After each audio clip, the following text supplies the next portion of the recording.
what I'm doing. Should it be like this? There we go. Woo! You got it. Welcome to TMW Online, the Melanated Way. I'm Linda. This is Abby, the attorney. We are here on a Friday afternoon. Welcome, you guys. We are covering the new season of 90 Day Fiancé before the 90 days, and we love that, right? It's about dating, it's about relationships, all the things. Episode 1, now boarding. A lot going on, you guys. I forgot how long these episodes are. We got used to like an hour here, an hour there, and these are like 2 hours long. You get totally invested. You're like, oh, dating really sucks in 2025, 2026 and beyond. But yeah, here we are. Mm-hmm. This is a jam-packed episode. I'm so glad they get straight into it and give us some of the stuff going on immediately. I was like, oh, this is why I feel like dating is so hard. It's so hard. And y'all, I may share some personal things this episode just because I was so invested. I may or may not. It depends. When I was taking my notes, I was like, yeah, I'll share with them. But, you know, we'll see how you feel when it comes up. Facts. All right. Let's start with the first, and we got some slides to help y'all out. We are going to start with the first couple, Forest 32. And I want to say the Dailies, Oregon. Is it the Dailies or Dallas? I don't know any cities in Oregon, so. I know Portland. Yeah, that's it. That's all I got too is Portland. So we could just pronounce it however you want to. He's from Oregon.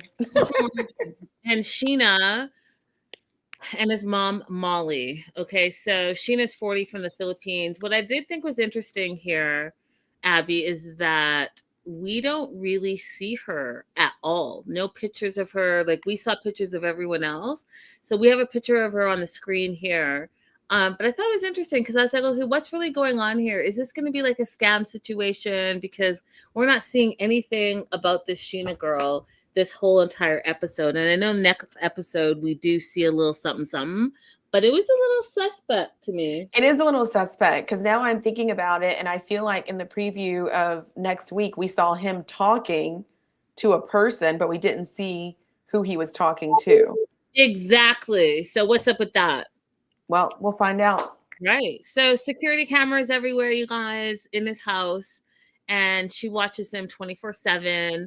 And he's cooking his breakfast. She's like on the camera saying, don't burn the eggs like last time. And I thought, wow, this is really super creepy. You all haven't met. And she's like zooming in on you, seeing your every move. Like, what is happening here, Forrest? So you know what I was thinking? What? This is so AI. Like, her presence in his life is like a computer, like a robot, like not a real person, just like everything else in his house. Did you feel that kind of vibe?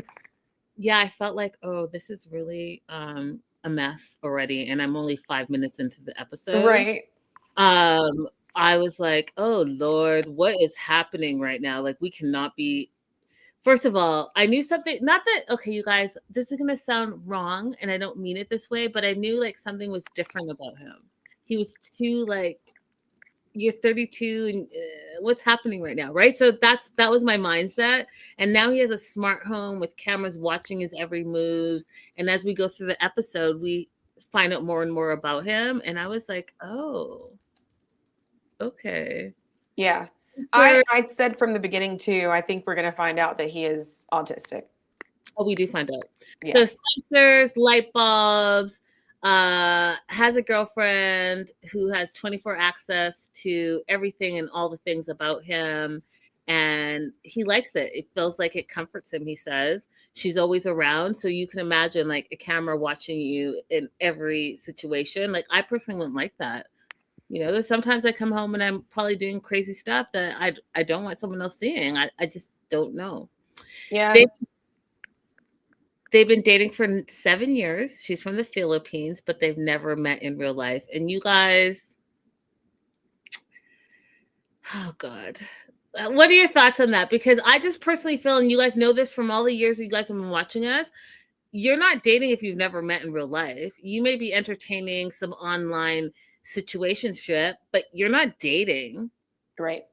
Well, something happened conflicting in the episode that made me not understand this. Hey, Joslo. Hey, Olivier. Hey, Mitchell. Something happened because originally he said, I've been saving money to go to the Philippines. And I'm like, okay, maybe like that's why you haven't got there in 7 years. But then later on, it was, um, we've been sending money that she's supposed to be saving and something's happening to that money. So because of this conflicting stories, I don't know why it's been 7 years. So there needs to be more questions about that. I mean, we'll get to it, but like the information is not adding up. Yeah, the math is not mathing. And first of all, what do you do for a job, Forrest? You've been sending money, and we find out later in the episode that this is not the first woman that you've been sending money to abroad. 7 years, you've never met in real life. You have all these weird toys and stuffed animals that represent your pretend kids to your pretend relationship.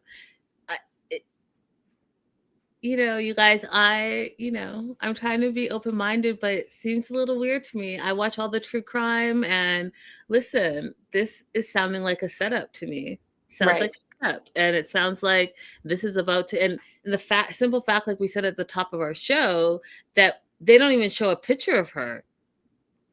It sounds suspect. Now Right. we popped up, and I'll put it up one more time. We popped up. This is supposedly her, right? So it looks like they took a picture together. I mean, with AI nowadays, you never know, but that's supposedly them. I don't know. I feel suspect, but he has all these teddy bears, and it's representative of their kids in the future. And y'all, there's at least 10 teddy bears. So what? And I thought, okay, okay, go for it. But we learn a little something later that I'm like, oh, this is why he's being this way. So they have what they call sexy mode on camera, where they have, sexy time online. And after 7 years of this relationship, and I air quote it and I say that very loosely, he's gonna go to the Philippines with his mom and his stepdad so they can support him while he meets his 7-year girlfriend for the first time in real life. And I just don't. How do you feel about that? Would you go meet your significant other that you've never met in real life in real time? You're in your 30s with your parents, Abby? Well, I don't have the relationship with my mom that he has with his mom. Love her, but we're not like that. We don't have those kind of conversations. So no. But I would take a friend. Like I would ask a friend, are you comfortable with going? Because I would think if this goes south, if it doesn't end up really being a relationship, then I could still at least visit the country and have my friend there. Yeah, I'm taking a friend. I'm taking a few friends. Definitely not taking my mom, because y'all know my mom is African. That is all I. That's all I need to say. Yeah. But they have a very unique relationship, very close. I would suspect. I think that she knows her son, so she's also, in my opinion, over parenting. But she's taking to him a sex shop, and they give the backstory that when he was 18, the mom and her husband are into all of that stuff. He gets into some of her adult stuff, and that's where she knows he has some curiosity. But 18, who doesn't? And so that was the first time that she brought him so that he could have his own stuff and not be in her stuff, which I just thought was like I would never, and I could never have that relationship nor talk with my family. I respect this so much because I would assume that part of what her concern was is there's so much stuff out there that is very demeaning to women. And if your son is wanting to be introduced to these kinds of things, let's say these types of corn, you know, some strands are particularly harmful. So her getting in there, and I'm assuming trying to guide him towards the things that are not demeaning towards women, but also satisfy his curiosities, I think is like a good way for a mom to be hands-on. I don't know if that's coming out the way that I'm hoping that it's coming out, but Yeah, no, I mean, like that makes sense what you're saying. I don't know. Yeah, I if you guess. could do it. Yeah, no, I I don't mean, think. I think it's really important, especially now when we see so many guys going into that alt-right pipeline and they're Mhm, getting introduced to it through various corn related media. I mhm. think it's really imperative for moms to be very careful of what their kids are watching on YouTube and, you know, what kind of things are coming up on their screens because it's out there, it's very prevalent.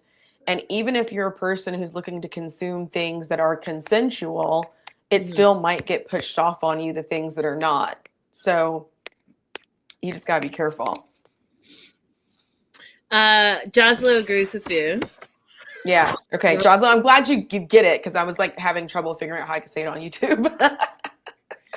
Um, so Forrest says his mom is his best friend. So they go to this shop.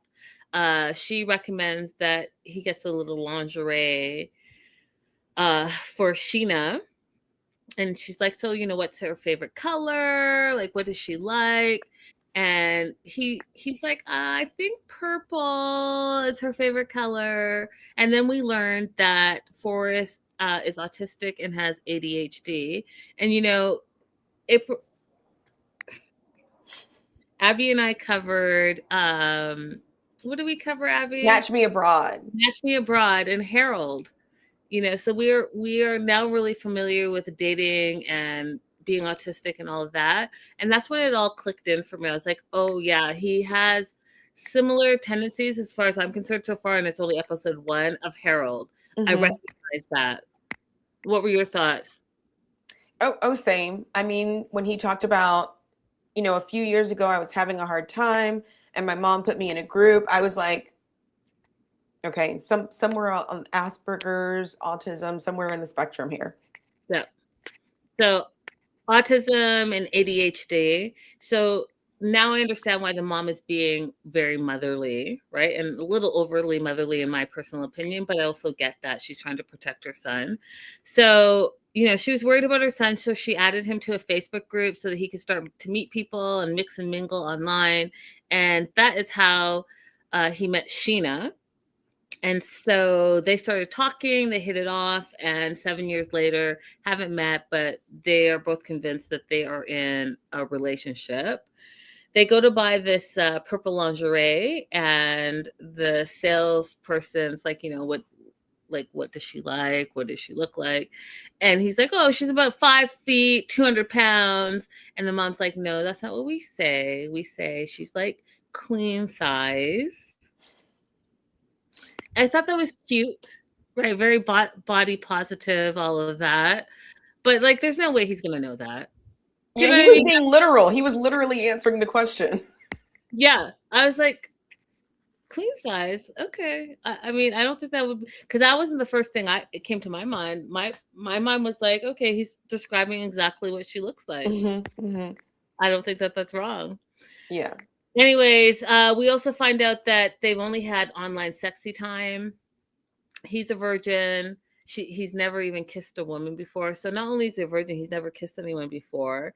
And allegedly, and I don't know why I just said that, but allegedly, Sheena's a virgin as well. That's a lot going on. You guys are in a specific store, you're with your mom, mixing autistic, ADHD, 7-year relationship, never met, the cameras, the sensors, lingerie. It's a lot. It's a lot. And let's It's a throw one lot. more thing in the mix. You mentioned like what kind of job is he doing? Where does he get his money from? What made me curious about that is when they said that he's living on Filipino time. That So what are you doing that you're able to alter your timeline here. Like, I won't even date somebody who lives in LA. You're not missing out. Timeline. No, excuse me. I'm Yeah, not, so no. that was something that was also really crazy. So he has these blackout curtains and he sleeps all day. And then at 3 a.m., he wakes up so he can be on the same timeline as she is in the Philippines. I was like, do you work? Hey, when do you get your chores done? Like, when do you do your normal daytime activities? When do you socialize with people that live in your neighborhood? Exactly. Like, It doesn't sound like he does. I mean, and it doesn't feel like he does either. And then I thought this was so cute. So him and his mom are having a disagreement at the store, and she says, "Gosh darn it."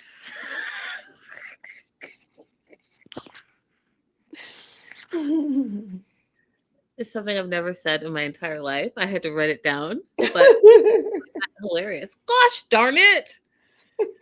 There's something going on with her parents. The mom thinks that Sheena's dishonest, thinks that the parents are scammers. They, who have never met in real life, Abby, formed a joint bank account where Forrest pours money into for their future, and all of a sudden the money was gone, and Sheena said that her parents stole it. So he reloaded, refunded, and it happened for a second time. And then the mom says, Bull malarkey? Is that how you say it? I don't even know. Bull malarkey? Because we find out that previously Forrest was scammed by a girl in Indonesia and sent her a bunch of money, finally went to meet her, and things fell apart, and it was a scam. So the mom's worried that he's now being scammed for a third time, and she's not wrong. So Forrest wants to like assert his independency and tells his mom at the store that, oh, by the way, yeah, you and Dev, his stepdad, are coming with me, but I'm going to stay longer because I'm really going to try to work out this 90-day process so I can have Sheena come back with me. And the mom's like, absolutely not. No. When I go, you go. And I feel like that's the right answer. What do you think? I don't think that she needs to worry about it right now. I think that this is a problem she could put off for later on down the road and just say, okay, we'll talk about that when it comes up, because if things go wrong when they first get there, okay, now have the conversation, but there's no need to react to it right now. Yeah, but do you not think that it's better to prepare him so that he's not surprised, especially because he's autistic and like it's processes with autism? I think you could talk about it like, okay, so if you're going to stay, what have you told your job? If you're thinking about staying, how are you going to still pay your bills here? Who's going to take care of your cats or any other, things that you have here, your plants? I think you can ask those kind of questions in a And what is your job? Yeah, what is your job, in a preparedness kind of way, but her, absolutely not. No, no. Nobody reacts well to you telling them what they're going to do. Fair enough. Fair enough. Anything you want to add about Yeah, the only thing I wanted to add is, because he is already talking about like filing a petition for her, it sounds like to me in his mind he think that's going to be a quick process, like we'll meet and then I can just like apply for her and then I'll stay there until she can come back with me. That is not a quick process. That is like a year-long process at best, maybe 8 months. So it's not nearly as quick as it sounds like he thinks it is to get the K visa processed. And does he have to even be there to start the process? Can he start it from America? Well, he has to at least meet her one time before he can submit the application. So he could either meet her, come back and do the application, or meet her and then apply while he's there for it. But they have to meet in person at least one time. There are a few exemptions for like religions or harsh hardship, but everybody else, you have to meet at least one time in person before you can file the petition. So technically, he doesn't have to stay later like he wants to. No, He met her. He could go back with his mom and then file a petition. he could, but he's saying he wants to stay until she can come with him, as if that's going to be a simple process, and it's not. That takes several months. However, it's not a horrible, like, if his life works out that way where he can afford to stay there, it's not a horrible idea, because I personally hate when people meet only one time and then they think that when the person arrives in the United States, now we have a chance to see if we get along. No, that's not what it's for. You're supposed to have already decided that you get along and you want to be in a relationship together, and that 90 days is just for you to plan a wedding. Yes, we say this day in and day out on our show. The 90 days is not for you to get to know your fiance. You should have been there, done that, and now you're planning your wedding, like Abby said.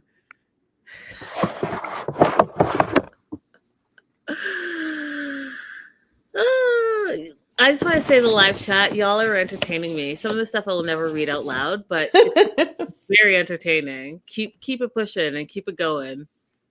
Okay, so let's move on to Emma. Oh, that's not Emma. That's Laura. Emma is this one right here. Emma from Los Angeles, California. 27. And what are your overall thoughts before I get into this, Abby? So I think that Emma is probably just a really nice, lovely person. Unfortunately, incredibly male-centered, and that will be her downfall. What do you mean by she's male-centered? I didn't hear her talk about any hobbies or interests that she has of her own. I didn't hear her talk about any future goals that she has career-wise. All that we heard her talk about is people she's dated in the past, that she wants to be engaged, that she wants to be in a relationship. And to have that singular focus with no other interest, I think is a dangerous place to be. I hear you. Absolutely hear you. So the opening scene is her in a wedding dress, which totally threw me, right? Because I was like, oh wow, she's like, they're getting married. But it was not her getting married. She was just trying on dresses because her dream is to be married, and the whole thing. I want a husband, I want to get married. She didn't even really talk about kids. It was just about the marriage. She loves how she looks in a wedding dress, but it wasn't even really for her because her friend was getting married and her friend was supposed to be trying on dresses, but she popped in and started to try on dresses as well. And I was like, oh, okay. So we're just going to be messy right off the bat. Let's do it. She lives with her sister, Izzy. She's twins. They're both in the beauty industry, beauty and Botox, they call it. They work for competing medical spas. And I'm not sure where you guys are in the world, but the medical spas in Los Angeles, they're everywhere. And they do all the things, right? From Botox to lipo to BBLs to fillers to whatever. So I thought it was interesting that the two twins work literally across each other at competing med spas.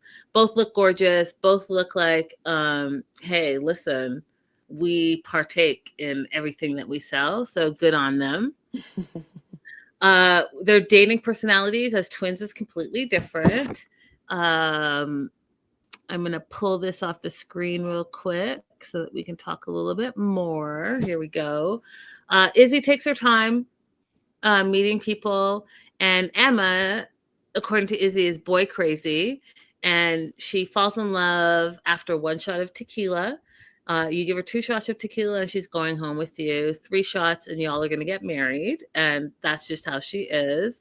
And it goes back to what Abby was saying earlier. Like, she, in my opinion, is really consumed with getting a man, catching a man, being with a man, being in a relationship, being married. And that's her full identity. And I find that interesting because she's young, right? Here it says 27. The pictures say 28 because, they filmed last year. So I find it interesting. I find it interesting that young generation is still like, what is your identity as a woman? But I also do think that that comes with age, because I also think of when I was like 27 and still finding myself. I wasn't like wrapped up like that because I grew up with all brothers, so I really know how they were and how they are. Right. And I was stuck on travel. Like travel was the love of my life. And so, you find yourself and everyone's a little different. What about you, Abby? Same thing. Really quick, Langston, your mom doesn't want you in here. We're talking about big people things. I love you so much. We can hang out another day, but you gotta get out of the chat, okay, babe? He's Bye, my Langston. he's he's my good friend's son. Langston's got to go. Adult stuff, adult behaviors, adult talk. Right. So, yeah, Emma, I feel for you because we actually are growing up in a world that I think wants to create women who are singularly focused, but it's not. I mean, I haven't seen any situations where anyone's benefited behind it. Do you see how many like women grow up to be like wives and stay-at-home moms just to get betrayed by their spouses in the end? And then they have nothing. They haven't spent any time building up a career. They haven't spent any time building up their friendships. They haven't learned any like different kinds of skills. They just end up, 40 plus, with no ability to even hire an attorney to defend them in the divorce. So I don't know, man. Just don't put all your eggs in a man. There's so many other things you can do and be. I say, make sure you know who you are, right? And if your life dream was to have a wedding, get married, be a mom, and stay at home mom, there's really nothing wrong with that, in my opinion. But also know who you are. Like outside of being a mom, who are you? What were your interests before you met your partner? What were the things that made you happy before you met your partner, so that you still have those things as your kids grow and become their own people? And your husband is like, hey, what are you about? And then you're wondering why your marriage is upside down, because you guys had nothing in common and you didn't find out who you were. So, find out who you are and know who you are and stand on that. When people say stand on business, stand on business. It's okay to be your own person as well as you can be a stay-at-home mom. You could be a submissive, you could do all the things, but you could still be someone who has their own interests and loves and concerns and opinions. That's fine too. Mm-hmm. That being said, Emma downloaded an international dating app,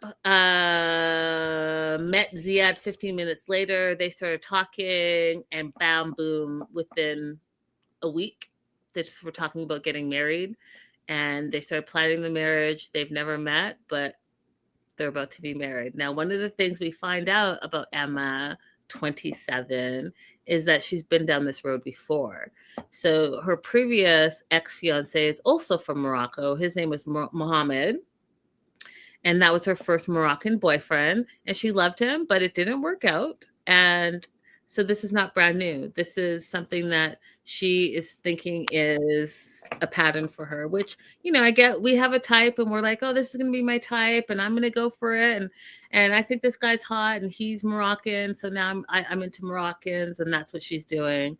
And so she's going to marry Ziad, who she's never met in real life.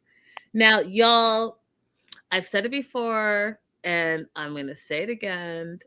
And this is what I believe. It's not a real relationship if you guys have not spent time in real life. It's not a real relationship even if it's long distance, you've done like a week there and you came back and that person doesn't know your environment. That's not a real relationship. It's not a real relationship if you've gone there for 3 days and that person comes here for 2 days and now you're still in a relationship. It's not. You've gone on holiday. You've seen them for 3 days on holiday. It's going to be amazing, obviously, because you're on holiday. They've come to see you for 2 days, for a weekend. Great. It's going to be amazing because it's all going to be sexy business and great things. And then they're going to go back. But y'all have no real life experiences together. You've never lived together. You've never done day-to-day stuff together. You don't have like the day-to-day stresses. No one's picking up babies. No one's driving to work and it's stuck in traffic. No one's making dinner. Do you even know if they cook? Do you even know what they like to eat? Are you all just going out to dinner and having sexy time and woo, it's all great and love and roses and oh my God, I'm in love, let's get married. So I can't imagine now that you've never met in real life and now you're engaged. What does that even look like? Abby? I don't ask me. I don't. Here she's begging for a ring again. Like, how you poor mouthing for a ring? Jocelyn says same old story. Yeah, we're not about to do is any of that. This right. is I am about to say we're 2026 basically. Right. Women, what is happening? There are too many. Listen, dating is trash. I get it, but you just gotta put yourself out there and like eventually weed through the thorns and you'll find someone. But what you're not about to do is forget that you're the prize and now you're begging for rings. You're accepting nonsense behavior. You're committing to people that you've never met in real life. Like, hey, you know what? I had this conversation. I went on this date. This will be the first. You guys are limited to 3 personal things. So I get to choose what they are. So the first personal thing, I went on this date not too long ago. And we had gone on a couple of dates. And he basically wanted to lock it down. He's like, oh, stuff. Are you dating other people? It's like, well, yeah, that's what dating is, right? So to me, dating is you're dating like multiple people until, and I'm not saying you're being sexual with them or intimate with them. I'm saying you're going out on dates and getting to know people, multiple people, until one person, or maybe even 2, I don't know, whatever your preference is, but one person sparks your interest that you want to now be exclusive and only date them and figure out what that is. And then you're in a relationship. That's how I look at dating. Some people look at dating that you only supposed to date one person at a time and figure out what that looks like. So this person was of that mindset. So after 2 dates, you know, he was bothered that I was not only dating him, but I was like, well, we've only been on 2 dates. I don't even really know you. Like, I couldn't even tell you your last name because I don't even think I know it. It's been 2 days. One was like a coffee date, which was the first time. So it's just like light and friendly and, you know, maybe an hour or half or so. Next week, yeah, you go to dinner and you spend like more time. But also, I still don't know you. So am I going to say, yeah, no, I'm going to be exclusive with you and let's go from there? Absolutely not. Doesn't make sense to me. I need to know you could be a crazy killer and I don't know that. So I should commit to you after 2 small little dates, less than 5 hours together. Stop messing around. He didn't like it. So he literally, Abby gave me an ultimatum. He gave me an ultimatum after 2 dates. That's just the trash taking itself out. You think there was a 3rd date? No. Let me know in the live chat. That would be the question of the day. Y'all think there was a 3rd date? Let me know. Watch the plays. Let me know if there was a 3rd date. That being said, I just want you guys to be careful with what you guys are thinking are real relationships, what you think you deserve, what you're investing your time and energy in, because as you're putting all your eggs in one basket, there might be another basket that is more amenable to what you're looking for, but you don't know because you've allowed this man to convince you that it has to be this one way. Emma goes to the beach and she's FaceTiming with Ziad. She's going to be flying to Morocco shortly to meet him for the first time. Now he gaslights her and says, yes, you guys, hello, 90 Dayers. We've been with 90 Day for 20 years? I don't know how long it's been, but it's been a long time. We've met another Ziad from Morocco. We know the Muslim culture. Okay. We know it. But this Ziad is telling her, yeah, no problem. We can kiss and do all the affection in public. It's okay because we don't care about what other people say, all the things. He says all of that, you guys. Keep that in the back of your mind because they replayed it 2 times just so that we know that Emma wasn't crazy in what she heard and what she believed, right? Because she's also showing that she's a sexual being and that's important to her. And I kind of love that, Abby, about this storyline is because so often women can't express their sexual beings because they're labeled a bunch of stuff and they're this and they're that, they're this. But the same things that men think of that they're like, oh, you're the man. Women get labeled something else. And I love the fact that she's owning up to, hey, listen, I'm 27, I'm in my prime. These are the things that are important to me. These are the things that I want to do. Are you with it or are you not? She's showing exactly what her needs are. She's stating them very clearly. Ziad is agreeing with her. And so that's where we are. Abby, you want to say something? Yeah, and the only criticism I have of Emma with regards to her openness on sexuality and her preferences is that don't turn your nose up to the uncircumcised. Okay, you just have to make sure that the person you're dating has good hygiene. Okay, because we want to move away from mutilation, not towards it. That's it.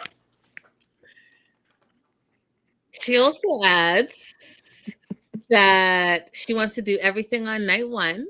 And she sends them sexy nudes, all the things, again, exploring and expressing her sexuality. He has not done any of that, which to me, when she said that, was the first little red flag that was flying for me. And I was saying that because he's giving lip service. The other thing, women, that I really, really, really want you to pay attention to is that words are amazing. But if someone is a manipulator or a narcissist or even just great with words, they're going to be able to convince you with their words a bunch of stuff. But it's their actions that are going to tell you who they really are. Smiling in your face and saying, yes, oh, yes, baby, we're going to do this. And yes, of course, baby, of course. That is all BS until you see the actions. If the actions don't follow through the words, then they're just talking and they're talking in the language that you want to hear. So you're not actually really processing, you're just absorbing it because that's what you want to hear. And they know that. So, you know, pay attention to that as well.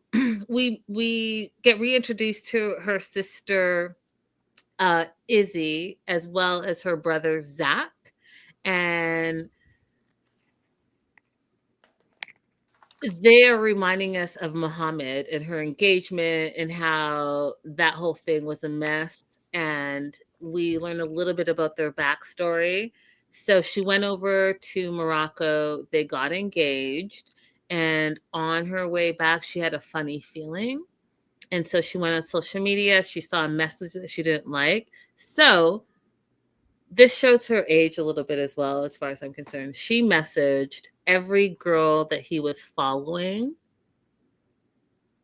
because she suspected him of cheating. And turns out, in her opinion, or what she is telling us, is that he had 20 other girlfriends. 20, 20 other girlfriends that he was talking to or dating. And he found out that she messaged all these people in his social media. So he called her, said she was crazy and that he was done. And again, you guys, that just shows me that maybe it wasn't 20 girls, but he was doing something. He got caught and was embarrassed because more than one girl probably reached out to him like, what's happening?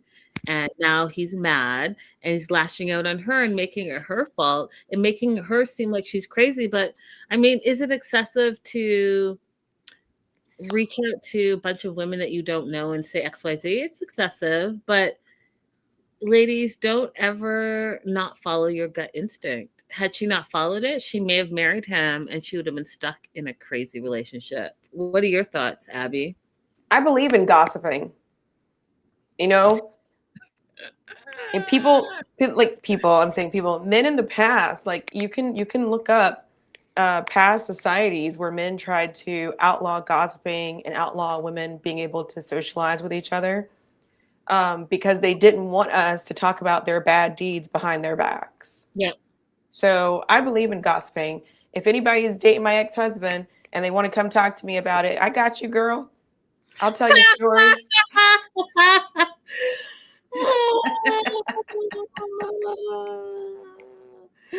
Don't message me about my ex-fiance. I'm not into it.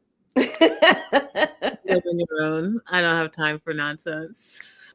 Yeah, and I appreciated too the last person that I was dating. I posted a video of us together, and somebody hit me with the "Hey girly." Now she had the wrong person. It was somebody who looked similar to him. It wasn't the right person, but I still told her I appreciate that. I appreciate that you wanted to let me know, but this person is Hispanic. I mean, definitely be a girl's girl, you guys. Be a girl's girl. Don't be a hater. Be a girl's girl for sure. Because like Abby said, what goes around comes around, and you may need it sometime in the future. Yeah. Let me just reiterate, don't message me. I just want to be very clear about that. I am not interested in hearing anything about anything. Linda says she ain't Barbara nor Shirley. Okay? Nah, nope. You can message me about anybody else, but just not him. That being said, she's going to go to Morocco. We find out that Ziad, her current boyfriend, future husband, in her opinion, does not know about her ex-fiance, Mohammed, doesn't know like anything about that. And so she's going to want to tell him, or saying that she wants to tell him when she gets there. Her brother thinks that that's just like a terrible idea. We also find out that she got fired from her job. And long story short, her and her work friend were together. The work friend said something that was not HR appropriate to another coworker. HR approached her and said, "Did you know and hear this?" And she should know she wasn't there. And she got fired for withholding information. And so now she has no job. She's about to go to Morocco to meet her fiance that she's never met in real life, who also doesn't know that she's already been to Morocco and has had another Moroccan fiance. So there's a lot going on there that is, not truthful, but here we are. Right. The other thing that drove me crazy that could not be me. Apparently he works at a cafe. He's 27, which, okay, I get. He's finding himself, but he's given her all the excuses already set up that, things are hard in Morocco, jobs are sparse. So he's expecting her to pay for everything. Listen, y'all, it could not be me. That is not the type of relationship I want. Period. Full stop. If you are the man and we are doing this whole traditional man-woman situation, which I tend to be in those type of relationships because that's in line with my values and beliefs, but that's a whole other story. What I'm not about to do is be paying for you. You are not my child. You're grown. What did you do before you met me? Like, no. Nope. Absolutely not. Absolutely not. Do I need nice things, and am I a giving person? Anyone that knows me knows that that's who I am. But what I'm not about to do is sponsor a relationship. That's nope. Nope. Abby? I have so many feelings about this because this is a country where the majority of men, you might meet the, oddball out, but the majority of the men want to have a traditional relationship. And so if they're already asking you for money or telling you that they want you to pay for things, I think the thing that you want to find out, if that's okay with you, I think the thing that you want to find out is this who they are as a person? Do they buck all of the norms in their culture and religion? Or are they only doing it when it comes to me paying for stuff and they still want me to be subservient in every other area? I am not interested in paying for things. But if you're interested in, if you don't mind paying for things, I think that is the question that you want to get the answer to. Because why would you fund your own subservience? Absolutely not. You were the man, you were courting, you were paying, period, full stop. That's what I believe. I don't care about And anything Marrakesh else. is not even that expensive. Like the fact that he's asking her to pay for a place for them to stay, literally, you can get a nice riad for like 14 USD a night.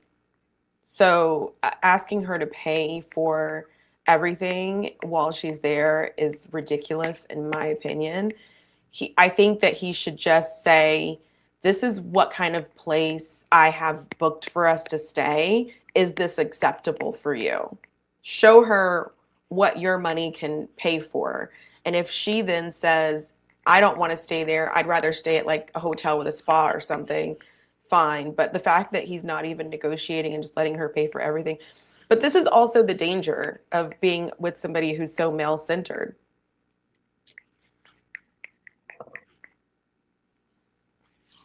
No. So I don't know. Emma, it does literally seem like, just based on one episode, that you are a very nice person. Like you have siblings that you have relationships with, but I wish that you had more going on in your life and you didn't feel like having a man was the end all be all. Yeah, I'm really actually curious too, because her and her sister seem so different, like what that dynamic was, having a brother in the household. Like what's that dynamic with your family, your parents, and all the things, because that just doesn't seem right. It doesn't seem right to me. Something's going on. Brother and sister drive her to the airport. The brother says, for the love of God, take it slow, please. He's tired. Right, tired. He's tired. For the love of God, please. We meet Ziad. Emma, he says, is his first true love, and I want you guys to remember all the things I said about actions and words. Emma is his first true love, and his first message to her was, hello, wifey. He finds her very sexy, very sweet, very fun. He feels like they understand each other, and they're about to meet for the first time. And it's his first American girl. So he's a little bit nervous, but for some reason, he has all the right words to say. That being said, Emma Lenz changes her outfit, and she changes into this very beautiful, sexy dress, which I just thought was interesting for Morocco specifically. Because she talked about him being Ziad, texting a bunch of rules while she was on the plane. And so he's already led her to believe that it's going to be okay to kiss and be affectionate in public. Now she has this sexy outfit on in this very, very culturally conservative country. And he lets her know that, yeah, when you get here, we can't kiss in public. Even though he told her multiple times that he doesn't care what other people think, they can do what they want. And so now all the rules come up, which I have to tell you, Abby, I'm sorry if this sounds stereotypical, but this is not the first time I've seen this situation happen with Moroccan men. They've said a bunch of stuff, then the person gets there in the 90 days, and all of a sudden there are a bunch of different rules than what you've been saying the whole time you've been corresponding. This is not brand new behavior. It seems like that's something that they do. What are your thoughts? And same. We've seen a lot of Moroccan men and Indian men specifically who have vocalized that they think it's okay to say whatever the other person wants to hear, and then tell them later on what the truth is. And they think that there's a difference between a lie versus just waiting until the right time to say something. We've heard them vocalize. They think that is completely acceptable. Yeah, fascinating to me. You guys let us know what you think in the live chat or in the replay. Don't forget to like and subscribe, you guys. Like and subscribe. That really helps both of us and my channel, as well as Abby, the attorney's channel. Anything else you want to add before we move on to Laura? That's it. Let's get into Laura. I love her story. I like all of these people. They're very interesting. Okay, so I'm going to let you start then. Overall thoughts on Laura and well, it's not really Michael, but I'm going to say Laura, Michael, and Burkham. Laura, Michael, and Birkin. First of all, I love the way that Laura is living her life. She is doing everything that she's interested in and not wasting any time. And I just really love a well-rounded person like that. Also, super proud of her for the big changes that she made coming out of COVID with respect to changing her health and diet and her activities. I have so much empathy for Michael. I am going to say something critical about him, but I have so much empathy for him. As a kid growing up with a birth defect, you guys know I've already shared that I had major surgery as a kid. So I grew up with, I still have a birth defect. It happened when I was born. I was born breech and I got stuck in the canal, in the birth canal. So they believe that's where all of this came from because I've had problems ever since then. And so I have so much sympathy for him, assuming that we're around the same age. I'm 45, because growing up with a disability back then, so different from growing up with a disability now. Such a different perspective and how you were treated in school. I'm sure like bullying still exists, but I think that it was super abhorrent around the time that I was a kid. Like super bad, unchecked, and we were just told you need to have thicker skin. So I have so much empathy for him, but I'm also going to be critical of him here in a little bit. But I just love the way that Laura is living her life. Yeah, so for this first episode, for me, she seems the most well-adjusted. She also seems like she knows how to communicate her needs and wants, and so I'm very impressed by that. 47 from Vancouver, Washington, not to get not to get it twisted with Vancouver, BC, where I'm from.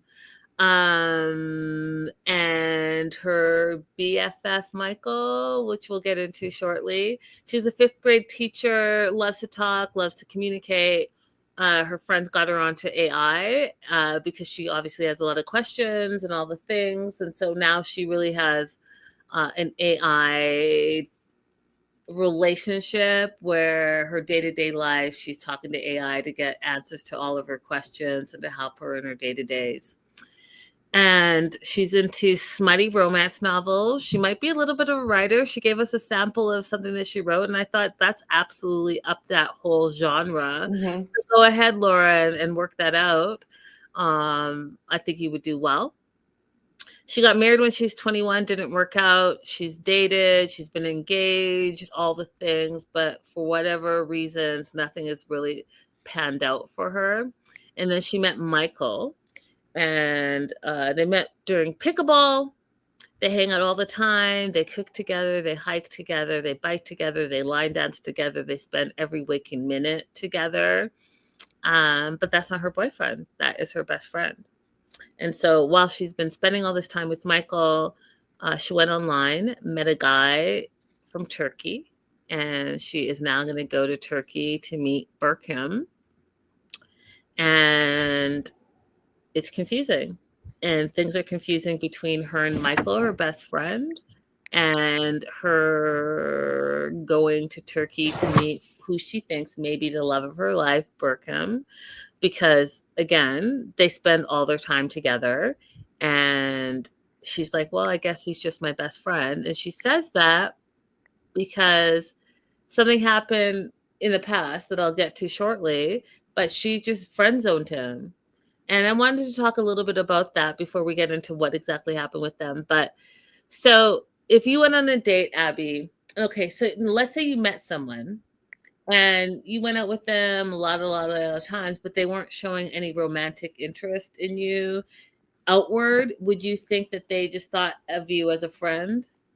Yes, I would probably ask directly because that would be my little bit of my tism coming through. And I have asked directly. I've asked guys directly, hey, we're having a great time. Are we flirting? And if they say no, okay, I back off. We can continue being friends. But what's happened to me in the past is that they'll say no, but then they lean in heavier with the trying to flirt, and that's confusing to me. So then I pull back because I need you to tell me exactly what's going on. I don't want to assume anything. I got a little something in my eye. You're right. Tissues here. Yeah. While you Yeah. sort that, so Wait, can we go through the timeline for Laura, or do you want to go more into like what's happening now, the timeline of Laura and Michael? Because I don't think that I have their story right of what happened between them. we'll get there because I am Okay. just going by my notes. So she went on an app, BeerCon, and she was just looking for like some holiday filters, and then she found this like find a friend feature, and she didn't know anything about it, and Michael kind of told her about it, so she went on it, and that's how she met her Turkish boyfriend Berkham. And she likes him because he has a bad boy aesthetic. He's only 26, she's 47. He works at a cafe. So while they're playing pickleball with their friends, she's explaining all this stuff. And the friends say it's a winter spring romance. I think people call it May December as well, whatever. Mm-hmm. And this has now made Laura's relationship with Michael, who we just talked about, who she spends all her time with, which is her best platonic friend. It's made the relationship weird because Laura's leaving for Turkey in a few days, and she and him have not had any type of conversation, even though it's like we're friends, but are we more than friends? Are we not more than friends? Like, what is it? So they're at her place, they're making protein bars. And here's something, this is the second thing I'm going to tell you guys that is personal, because I said I would do 3. So I'm on number 2, making protein bars. And one of the things that I loved about Laura is that her being so candid and communicative. So during COVID, she said that her weight was out of control. She was 315 pounds, and she lost 140 pounds strictly dieting and exercising in 14 months. And she still has some insecurities about her weight. Now, I can absolutely relate. During the pandemic, I gained a bunch of weight, you guys, so much weight. I couldn't even fit any of my clothes. And it wasn't until, what's crazy to me, Abby, is like looking back on it, it wasn't until August of last year I had like a health scare and I fainted, and that changed the course of my life. And so I started working on health and fitness since August of 2024. And I haven't lost 100 pounds, but like I've lost like a good 65 pounds, you guys, since COVID. And that is all like health and fitness and walking and proper diet. And I think I've told you guys this before, but during COVID, I was vegan, and I did that raw vegan. If you remember, Abby, I was raw vegan for like a year. And one of the things that my nurse practitioner told me, and I really encourage women specifically, but Black women particularly, because of our iron, because of blood pressure and all of that stuff, it's really important to, before you start any diet, to get a blood test and make sure that that diet is in line with your body, your type, and all the things. Because you may think you're eating healthy, like you would think that, oh, I'm only eating raw vegetables and all the things is super healthy, but it was detrimental to me, my body personally. Right. And so yeah, it's really important to just like be open and honest with the things that you're going through. And I share this to encourage women, because we are always like under such stress for everything, and all the media and all the things, and a lot of it's not real and all the things, but whatever's going to make you happy and secure and confident in and of yourself, then that's what I support. If that's a nip tuck, if that is, the new thing is the GLP-1s, if it's diet and exercise, if it's not even doing anything and just being happy with how you are, then and be that and own that and be okay with that. Mm-hmm. Because there's too much. outside noise that really does affect our securities about who we are as women. So yeah. So that being said, she shares that she's making these protein bars to take with her so she can stay on track while she's away. And this is where Michael and Laura are having some conversations. So she developed feelings for him, but she would never really like pursue it, because when she would, he would push her away. And so it was confusing to her, like, we're close, but are we close platonic close? Are we close romantic close? Because every time I try to like pass the platonic, you push me away. But then his behavior changed as soon as, guess what? Because guys are so like this, there was another man in the picture. So Burkham, her Turkey boyfriend, comes in the picture. Now Michael, her best friend who she spends all the time with, is feeling threatened. And so now his behavior has changed. He's been more touchy-feely since she met Burkham, and is like acting like he wants something to become of their friendship. So guess what, Abby? She uses her words and communicates to him. Bravo, Laura. Bravo, Laura. Laura, I love it. Don't be afraid of a confrontation. Like, just say things, guys. Say what you want, say what you need. And if you're with somebody who can vocalize exactly what they want and need, you got to be able to do it back. 100%. Becca, hey, Becca. Becca says her sister-in-law was a militant vegan until she got lymphoma, and now she eats fish and feels better. Yeah, like I said, you guys really know your body and get blood type, because that will really help you in life. Laura says to Michael, what is this? Are we just friends? Is it more than just friends? We have to decide, and you have to pick a way in the direction you want this to go. And she's like, what do you want? Now he answers her question with a question, which always drives me crazy. Mm-hmm. But what do you want? And she's like, well, I want a man who can protect me, who I can rely on, who makes me a priority, who appreciates our relationship. She breaks it down and then says, and by the way, this, if it's going to be something, there's an expiration date, because there's someone else on the sideline that I'm trying to pursue. So if you can't make a decision, just know that the decision is going to be made for you, because this is going to expire. Bravo. Bravo, Laura. Bravo.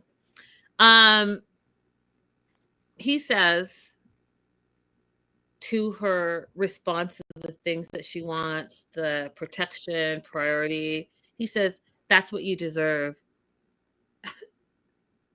Not, yes, I'm willing to provide those things.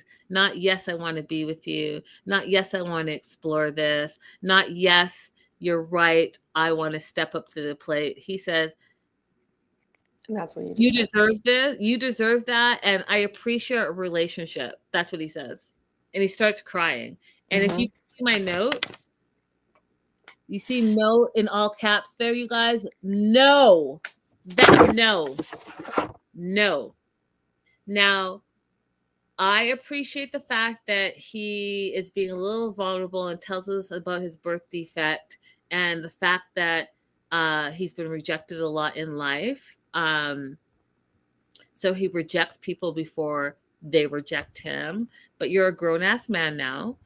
This should have been worked through. There should have been therapy through that. Obviously, Laura is not looking at you like that, because she spends every waking minute with you. So any birth defect, she's not looking at that. She loves you as a person. She actually was making first moves to be with you romantically, and you're putting up walls and not using your words. And now she's met someone else, and now you want to step up to the plate, but you haven't done any work.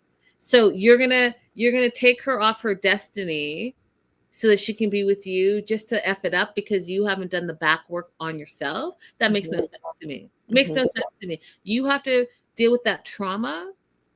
You have to deal with who you are as an individual. You have to accept love wholeheartedly and openly so that the love that you are receiving, you can give back. Because oftentimes you're receiving all this love and absorbing it and being selfish with it and not giving it back to your partner. And that's not okay. And that's what I see is going on here. Thank you for coming to my TED Talk.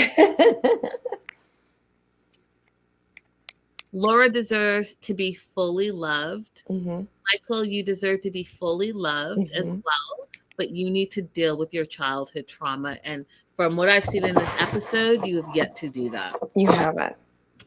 You haven't. And it's not that difficult, you guys. If you're friends with a woman and you would like to pursue her romantically, just be direct. I would like to take you on a date. Oh yeah, we go out to eat all the time. No, I want to take you out on a date. Do make an effort to do something different than the usual typical what you do every single day. Change the scenery, make it very clear this is a romantic outing.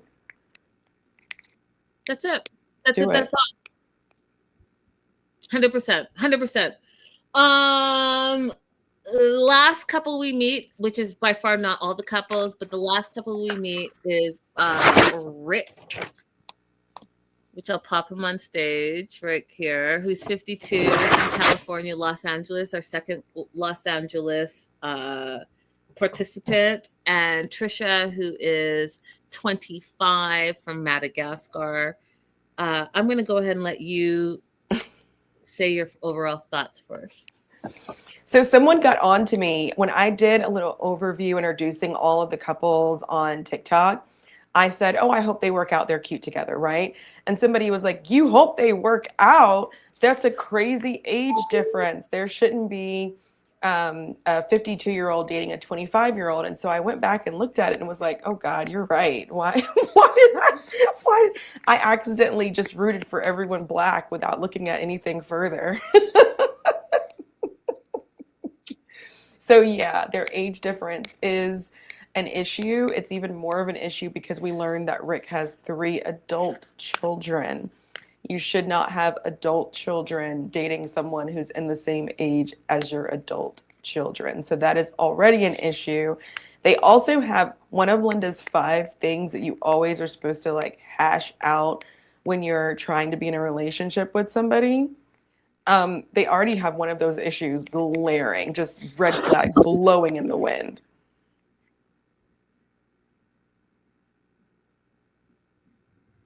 Yeah. Yeah. Okay, Rick, I'm going to say for 52, you look amazing. But 52, I feel like you need age appropriate. And it's just giving me passport bro, your 25-year-old, red flags. I'm jumping ahead a little bit, but you're a girl who's in Madagascar in a different time zone. You don't speak to her for 5 days, and all of a sudden, she's all these things that you don't trust. Sounds like a you problem, not a her problem, because you're 52 years old. You should know better.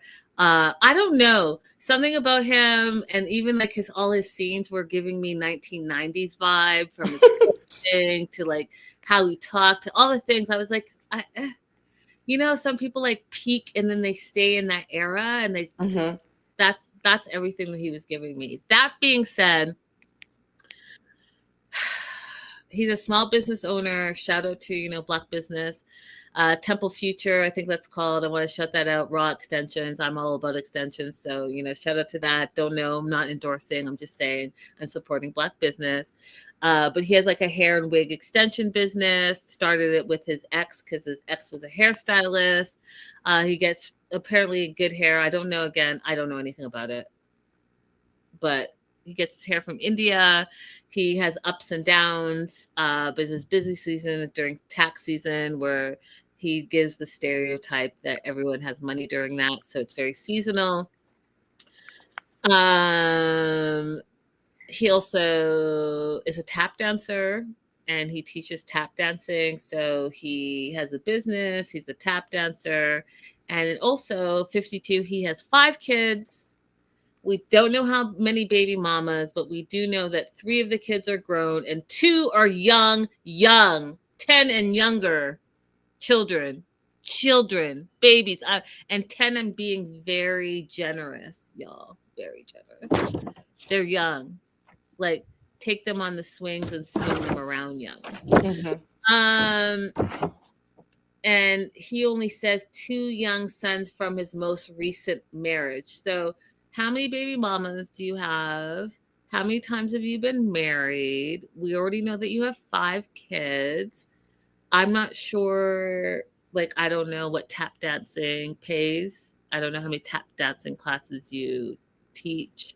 And I don't know how well your business is doing, but like, 5 kids is a lot of babies. It's a lot of babies. And if you're married and divorced multiple times, that means there's child support in there. There's you got a lot going on. Yeah.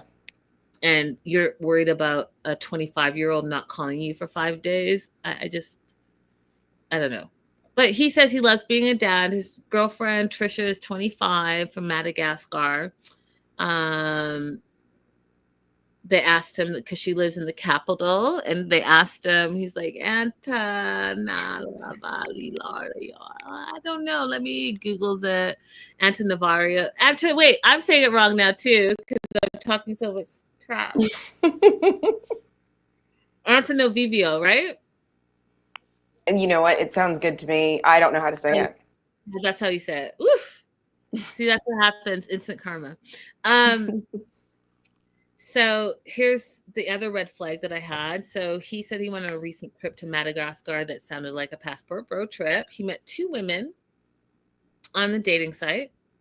He messaged them daily, okay, in the app. And Trisha was one of the women that he messaged. So, you know, when they say on apps, a lot of guys just like swipe. They don't even care. They just sounds like what this was a little bit. You met 2 women, and Trisha being the younger, hotter one, that's the one that you're going for, not because you guys have anything in common or whatever. You know, you have a son who's older than the woman that you're saying that you are in love with. Your son is 29. She's 25.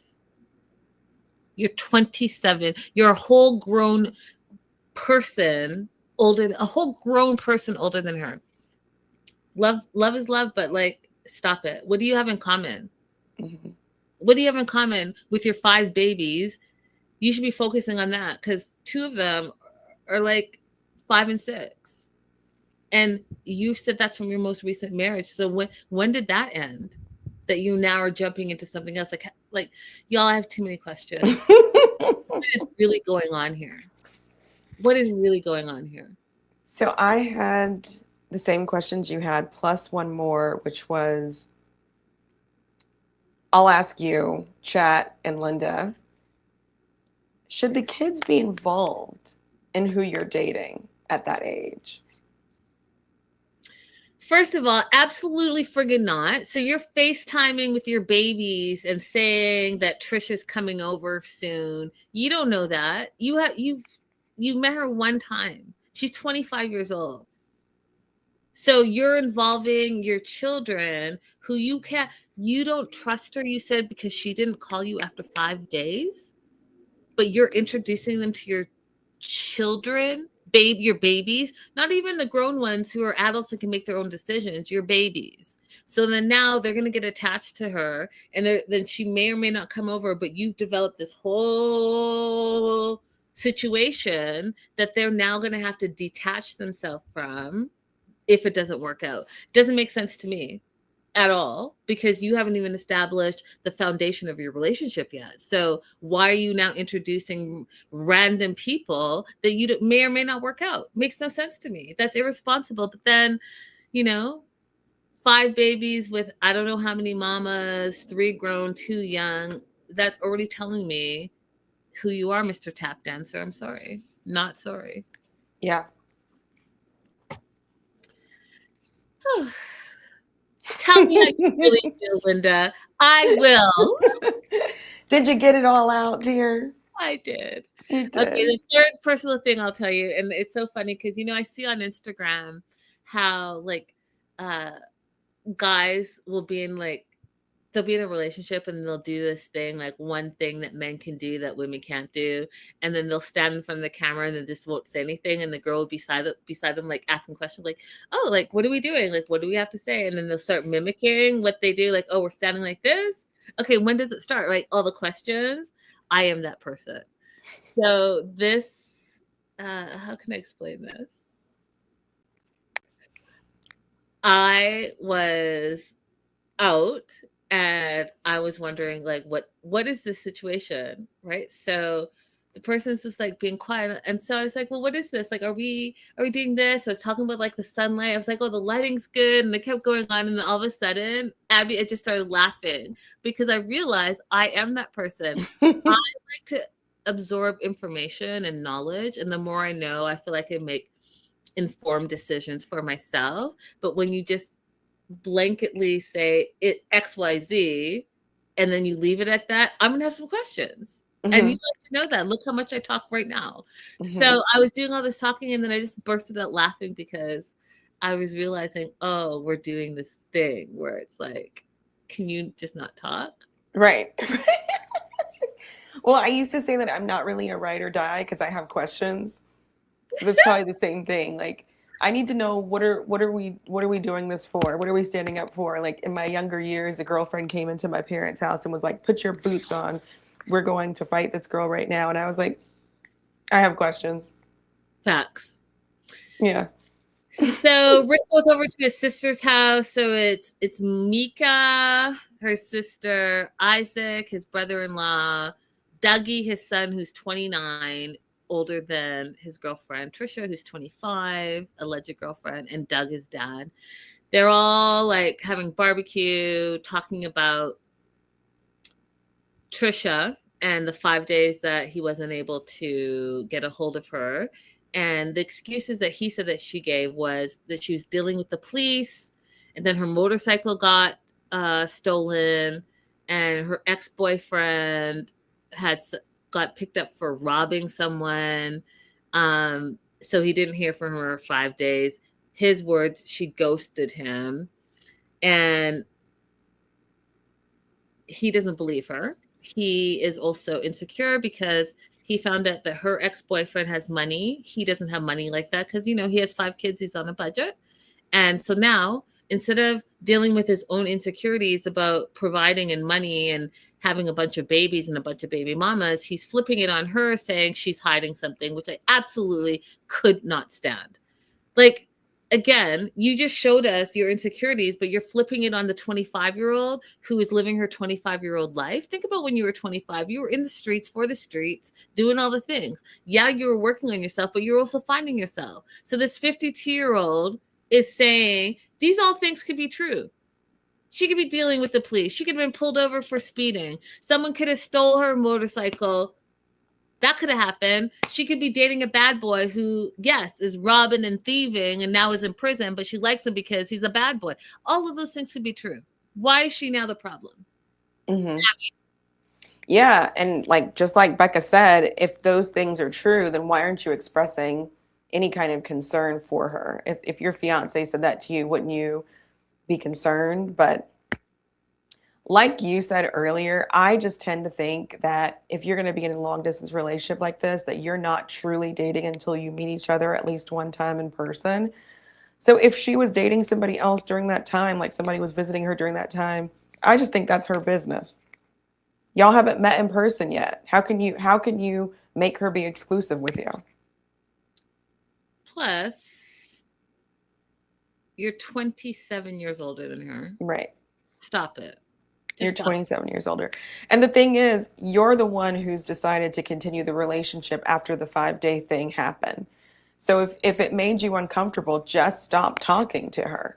That But part. instead, you're continuing the relationship and then bringing the issue up constantly. Just don't do it. It's like when you go to therapy, when you have one partner who is unfaithful, right? And you go to therapy, one of the things they tell you is that there's going to come a point where you can't keep asking questions about this. Are you okay? Like, if you're going to continue the relationship, you have to accept that at some point you can't keep bringing this up and asking questions about it or trying to throw it in their face. If you can't do that, then exit the relationship. Yeah, I mean, if you're looking for the trophy, expect the trophy. Stop messing around. Right. Period. Full stop. All right, I have one last question before we wrap it up for this episode. So they're over at the sister's house, and the dad says something super interesting. And just as a Black Canadian, born and raised in Canada, I come across this oftentimes in America. The dad says, "Are you even Black if you don't know how to play dominoes?" Abby, could you answer that, please? I am a disgrace because I cannot play dominoes. But here's the thing. Nobody teaches you how.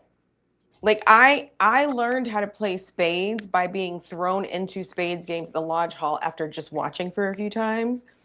Like, I've watched my dad and my uncles and cousins play dominoes so many times, and maybe it's just a part of like the dyslexia. I don't get it. But nobody will sit down and teach you how to play. So here's the thing. As a Black girl from Canada, we didn't grow up with dominoes.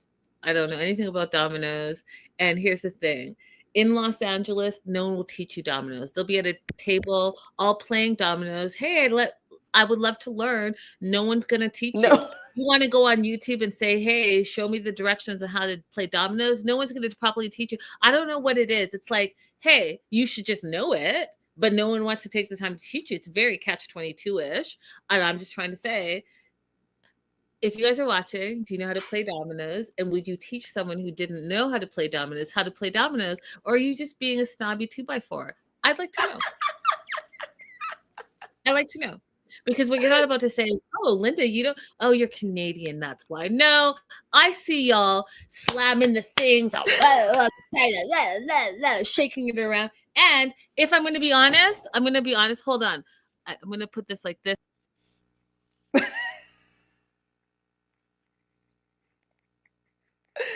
She's going to get the microphone. I'm 100% sure.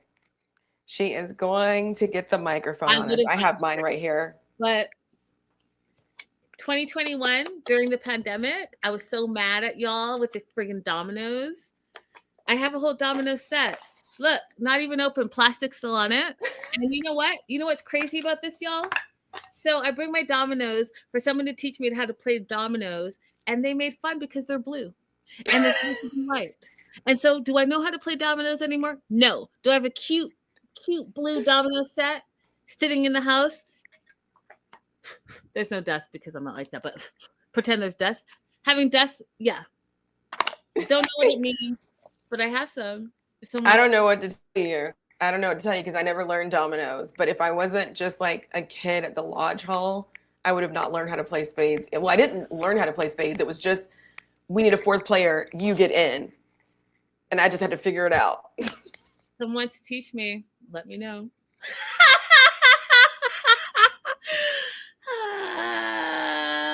Use dominoes to teach math. I have no idea how to play dominoes. I teach kindergarten. I use dominoes to teach math. You know what? I am not mad at you. I love that.